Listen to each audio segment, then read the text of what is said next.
Hello दोस्तों, स्वागत है आप सभी का बोस्ट स्टडी में। मैं हूं आकाश, आप सभी के साथ।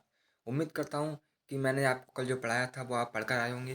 दोस्तों, क्या होता है कि नया पढ़ने से पहले हमें पुराना रिवीजन करना ज़रूरी होता है, क्योंकि अगर हम पुराना रिवीजन नहीं करते हैं तो हमें आगे वाला भी समझ में नहीं आता है। इसीलिए पिछला वाला और आगे वाला हमें दोनों कंप्लीट करते हुए चलना पड़ेगा। ठीक है दोस्तों, तो कल हमने जो पढ़ा था एक बार हम उसका रिवीजन कर लेंगे। कल हमने जो पढ़ा था उसके बारे में रिवीजन कर लेंगे, उसके बाद हम आगे बढ़ते हैं। ठीक है, तो दोस्तों कैसे हैं आप सभी। एक बार क्लास को शेयर कर दीजिए अपने दोस्तों के साथ, ताकि वो भी क्लास को ज्वाइन कर सकें। और लाइक कर दीजिए, और जिन्होंने सब्सक्राइब नहीं किया है क्लास को वो सब्सक्राइब कर लें। ठीक है दोस्तों, तो कल हमने क्या पढ़ा था। हमने कल पढ़ा था ऋग्वैदिक काल के बारे में, कि आर्यंस कहाँ से आए थे। कहाँ से आए थे आर्यंस? मध्य सागर से आए थे। कहाँ से? कैस्पियन सागर के मध्य सेंट्रल एशिया से आए थे। ठीक है, ईरान होते हुए उन्होंने उत्तर भारत में प्रवेश किया। कहाँ से? कहाँ से प्रवेश किया? उत्तर भारत में ईरान होते हुए आए थे। ठीक है साथियों, तो अब मैं कुछ क्वेश्चन पूछूंगा आपसे कल के बारे में, जो हम लोगों ने पढ़ा था वो उसके बारे में आप कल बताइए। क्वेश्चन नंबर 1, ऋग्वैदिक काल कब से कब तक माना गया है। क्वेश्चन नंबर 2, ऋग्वैदिक काल के रचयिता कौन थे। और क्वेश्चन नंबर 3, ऋग्वैदिक काल में सर्वाधिक नदी का उल्लेख, कौन सी नदी का उल्लेख है। इन क्वेश्चनों को आप मुझे नीचे कमेंट में आंसर दीजिए। ठीक है, तो शुरुआत करते हैं हम आज अब्दुल कलाम साहब से। देखते हैं कलाम साहब का थॉट क्या है, क्या कह रहे हैं ये। साथियों स्टार्ट करते हैं। देखिए कलाम साहब क्या कह रहे हैं। भगवान उसी की मदद करता है जो कड़ी मेहनत करता है। भगवान उसी की मदद करता है जो कड़ी मेहनत मेहनत करता है। यह सिद्धांत स्पष्ट होना चाहिए। यह सिद्धांत स्पष्ट होना चाहिए, यानी कि यह सिद्धांत हम सभी लोगों का स्पष्ट होना चाहिए कि हमें क्या करना है। और जब हमें अपना गोल सेट हो जाता है तब हम लोग मेहनत करते हैं, कड़ी मेहनत करते हैं अपने गोल के लिए। दोस्तों भगवान भी हमारी मेहनत या हमारी सहायता तभी करेगा जब हम खुद उस पर मेहनत करेंगे, कार्रवाई करेंगे। भगवान कुछ नहीं करेगा, सबसे पहले हमें करना है अपनी मेहनत के लिए, है ना। फिर ऊपर वाला कुछ हमारे लिए कार्य करेगा, आगे बढ़ाएगा। ठीक है, तो दोस्तों कल हमने ऋग्वैदिक काल पढ़ लिया था। आज हम क्या पढ़ने जा रहे हैं? आज हम पढ़ने जा रहे हैं उत्तर वैदिक काल। ठीक है, आइए। तो साथियों उत्तर वैदिक काल को हमने कब माना है, कब से कब तक? 1000 से 600 बीसी तक उत्तर वैदिक काल को माना है। ठीक है, उत्तर वैदिक काल में यजुर्वेद, सामवेद, अथर्ववेद ये लिखे गए थे। ठीक है, कौन कौन से वेद थे? यजुर्वेद, सामवेद और अथर्ववेद ये लिखे गए थे। और ब्राह्मण, आरण्यक और उपनिषद की भी रचना की गई थी। कौन से समय में की गई थी सबकी रचना? उत्तर वैदिक काल में। उत्तर वैदिक काल में वर्ण व्यवसाय के बजाय जन्म के आधार पर निर्धारित होने लगे थे, यानी कि इनके आधार क्या थे? इस पर वर्ण की बजाय किस पर आधार थे? अब उस पर आधार थे व्यवसाय पर। ठीक है दोस्तों, कि कौन व्यक्ति क्या व्यवसाय कर रहा है उस पर आधारित होने लगे थे इस काल में। साथियों अब वो लोग थे आर्यंस, वो यहाँ तक भारत में इतने क्षेत्र में रहने लगे थे। उनको क्या मिला? वो यहाँ पे आए, इस क्षेत्र में आए। यहाँ पे उनको गंगा मिली, यहाँ पे उनको उपजाऊ जमीन मिली। और यहाँ पे उनको क्या मिला?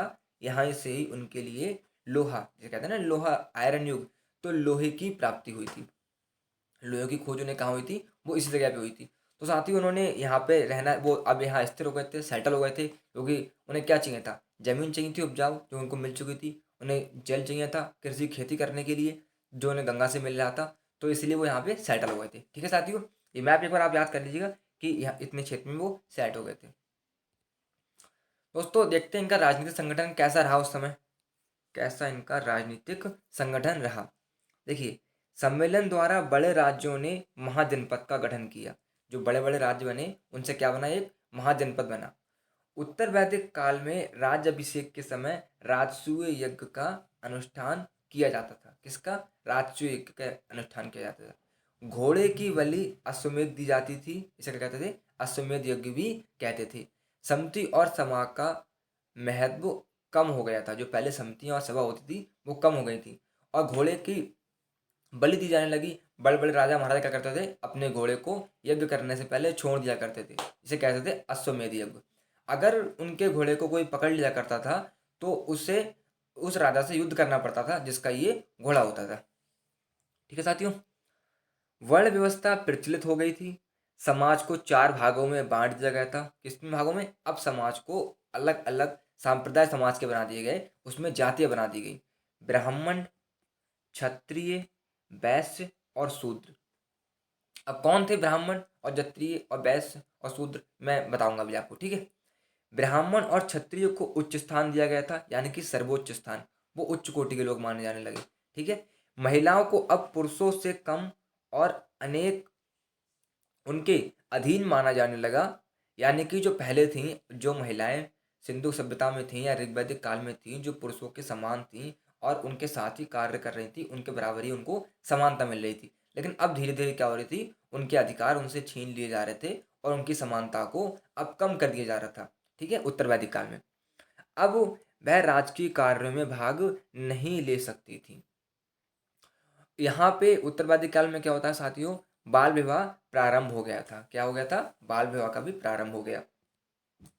देखिए ये है ब्राह्मण, ब्राह्मण जिन्हें हम क्या कहते थे, पुजारी कहते थे। क्षत्रिय जो योद्धा का कार्य करते थे, जिन्हें योद्धा कहा जाने लगा। वैश्य, वैश्य कौन थे, वैश्य थे चरवाहे, किसान, व्यापारी या शिल्पकार। और शूद्र, शूद्र कौन थे, ये थे खेत मजदूर या नौकर मजदूर। तो हमने चार संप्रदायों में या चार जातियों में समाज को बांट दिया, वर्ण व्यवस्था को बांट दिया, ठीक है। सबसे ऊपर कौन थे, ब्राह्मण और क्षत्रिय, और उनसे नीचे वैश्य और फिर शूद्र, ठीक है। ये थे साथियों, ये ब्राह्मण, ये क्षत्रिय, ये लोग कौन थे, ये क्षत्रिय थे। ये आपके वर्ण व्यवस्था थी, यानी कि ये कौन थे, वैश्य, और ये कौन है, ये शूद्र है। ये कार्य करते थे। तो सभी मैंने आपको कार्य दर्शा दिए हैं कि कौन व्यक्ति किस फील्ड से बिलोंग करता था और क्या कार्य करता था। ये कार्य करते थे कुछ। देखते हैं कि आर्थिक स्थिति उस समय कैसी रही होगी। ये लोग क्या कर रहे थे, जंगलों को काटकर कृषि प्रारंभ कर रहे थे, क्योंकि साथियों जब इन्होंने कृषि करना थी उस टाइम जंगल काफ़ी थे, तो उन्होंने जंगलों को काटा और क्या करना शुरू कर दिया, कृषि को करना शुरू कर दिया।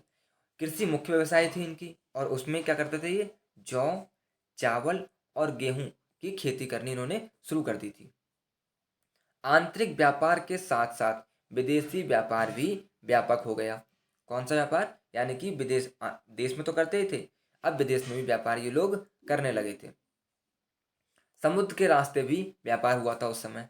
वंशानुगत व्यापार, बनिया एक अलग वर्ग के रूप में अस्तित्व में आए। जो आज बनिए लोग हैं वो पहले भी बनिए, उस समय भी बनिए होते थे, यानी कि वंशानुगत व्यापारी। अब बनिए का बेटा भी बनिया ही बनेगा, ऐसा माना जाता था कि जो पिता कार्य करता है उसमें बेटा भी अच्छा कार्य करेगा। तो वंशानुगत व्यापारी धीरे धीरे क्या हुआ, बनते चले गए, ठीक है साथियों। सिक्के, निष्क सतनाम सोने के सिक्के और कृष्णल चांदी के सिक्कों को भी विनिमय के रूप में इस्तेमाल किया जाता था। इनका सिक्कों का इस्तेमाल किया जाता था, लेकिन अत्यधिक नहीं, बहुत ही कम मात्रा में इन सिक्कों का इस्तेमाल उस समय किया जाता था व्यापार के लिए। इंद्र, इंद्र और अग्नि, धार्मिक स्थिति इनकी कैसी थी देखते हैं। इंद्र और अग्नि की पूजा अब कम हो चुकी थी। जो ऋग्वैदिक काल में सर्व सर्वमुख देवता थे या प्रमुख देवता थे, उनकी अब पूजा कम होने जाने लगी थी। और उत्तर वैदिक काल में कौन निकल कर आए, जो मुख्य देवता बने, वो थे प्रजापति, जिन्हें हम निर्माता भी कहते हैं, विष्णु, जिन्हें वो लोग रक्षक कहते थे, और रुद्र, विध्वंसक के रूप में इन्हें जानते थे। ये तीन देवी देवताओं ऊपर कर ऊपर आए। प्रजापति किन्हें, ब्रह्मा जी को प्रजापति नाम दिया गया था, ठीक है। यज्ञ, यज्ञ और अनुष्ठान अधिक प्रचलित हो गए थे, यानी कि अब किसे मानते थे, वेदों को।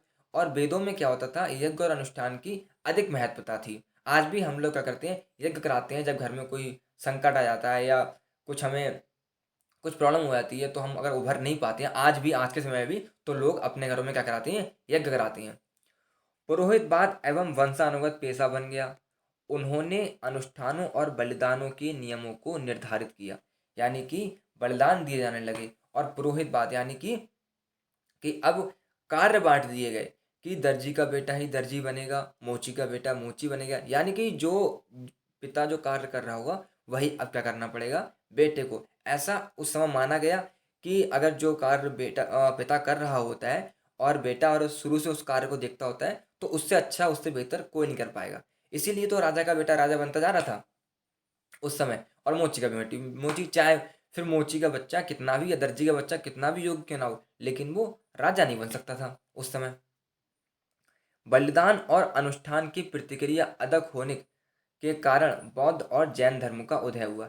जब वहाँ के व्यक्ति उस समय परेशान होने लगे सांप्रदाय से, धर्मों से, जाति व्यवस्था से, तो फिर क्या हुआ, दो धर्मों का नया उदय हुआ। और वो धर्म कौन सा निकल के आया सामने, एक बौद्ध धर्म और एक जैन धर्म। ये दोनों धर्मों का उदय हुआ। उत्तर वैदिक काल का साहित्य कैसा था दोस्तों, साहित्य देखते हैं। यजुर् का अर्थ क्या है, इसमें कितने वेद लिखे गए थे इस समय? ऋग्वेद लिखा गया था? नहीं लिखा गया था, ऋग्वेद तो पहले लिख चुका था। इस समय लिखे गए थे यजुर्वेद, सामवेद और अथर्ववेद। तीन वेद लिखे गए थे साथियों। कितने वेद? तीन वेद। यजुर् का अर्थ है बलि का सूत्र। इसमें हमें यज्ञों के नियमों एवं विधि विधानों का संकलन मिलता है। यानी कि जब यज्ञ होते हैं, यज्ञ होते नहीं होते हैं, तो कुछ हवन कुंड बनते हैं इस तरह। अब हवन कुंड पे क्या प्रक्रिया होती है, मंत्र बोले जाते हैं और मंत्र में हर एक मंत्र की अलग अलग प्रक्रिया होती है। तो वो प्रक्रिया किसमें मिली हमें? यजुर्वेद से मिली। एकमात्र ऐसा वेद जो गद्य और पद्य दोनों में है। कृष्ण यजुर्वेद गद्य में लिखा गया है और शुक्ल यजुर्वेद पद्य में लिखा गया है। ये दोनों वेद आप याद कर लीजिएगा कि कौन सा वेद किस में लिखा हुआ है, ठीक है। क्योंकि क्वेश्चन ऐसे आते हैं एग्जाम में कि पद्य में कौन सा है और गद्य में कौन सा है, ठीक है साथियों। सामवेद, सामवेद में क्या था? सामवेद में तो साथियों क्या था? सामवेद में था आपका, साम का शाब्दिक अर्थ क्या है? साम का शाब्दिक अर्थ है गान, यानी कि इससे ही हमें गायन का अनुभव हुआ, ठीक है। इसमें यज्ञों पर गाए जाने वाले ऋचाओं मंत्रों का संकलन है। सामवेद में क्या था, देखो यजुर्वेद में क्या था, यजुर्वेद में विधि थी। और सामवेद में जब यज्ञ होते थे तो उस पर जो मंत्र का उच्चारण होता था, गायन होते थे, वो किस में उल्लेख है उसका? सामवेद में है। इसीलिए इसीलिए इसे क्या कहते हैं? भारतीय संगीत, भारतीय संगीत का जनक भी कहा जाता है किसे? सामवेद को। भूकंप और अकाल का पहला लिखित प्रमाण भी सामवेद से मिलता है। साथियों ये बहुत बड़ी बात है अपने आप में कि उस समय भी लोगों को भूकंप और अकाल के बारे में पता था, यानी कि उस टाइम में भूकंप आते रहे होंगे, तभी तो हमें इसके प्रमाण मिले इसमें लिखित, वरना नहीं मिलते, है ना। साहित्य देखते हैं अथर अब देखते हैं, अब देखते हैं दोस्तों अथर्ववेद। अथर्ववेद सबसे अंतिम वेद है, सबसे अंतिम वेद। और सबसे पहला वेद कौन सा है आप बताएंगे? इसमें सामान्य मनुष्यों के विचारों तथा अंधविश्वासों का विवरण मिलता है। साथियों क्या हुआ था उस समय कि जब पहले डॉक्टर तो हुआ नहीं करते थे, तो पहले कौन थे? वैद्य थे और कुछ तांत्रिक थे। कौन थे? तांत्रिक। कि अगर किसी के घर में कोई प्रॉब्लम होती थी या कोई बीमार होता था तो लोग वैद्य के पास तो जाते ही थे, लेकिन अगर वैद्य ठीक नहीं कर पाते थे तो कहाँ जाते थे? वो तांत्रिकों के पास जाते थे कि मुझे ये प्रॉब्लम है, इसे ठीक कर दो या इसे ठीक कर दो या इसे ठीक कर दो।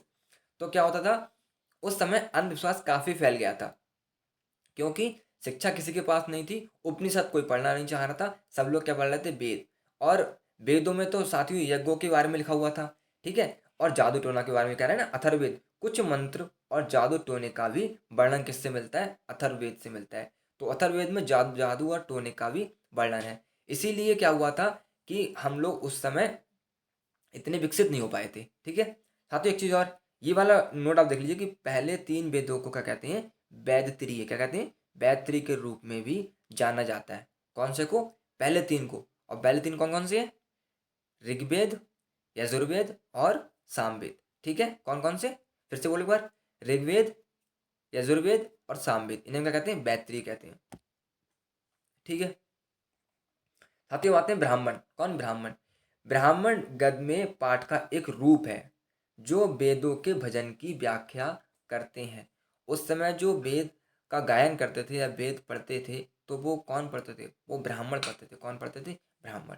जैसे ऋग्वेद, ऋग्वेद में किसका है? ऐत्रेय या कौशिक, यानी ऋग्वेद के बारे में किसने बताया? ऐत्रेय ने बताया। यजुर्वेद, यजुर्वेद में किसका है उल्लेख या किसने बताया इसके बारे में? सतपथ और तैत्रीय, इन ब्राह्मणों ने बताया है। सामवेद, इसमें पंचविसा और जमनीय, ये ब्राह्मणों ने बताया है या इनका उल्लेख इसमें मिलता है।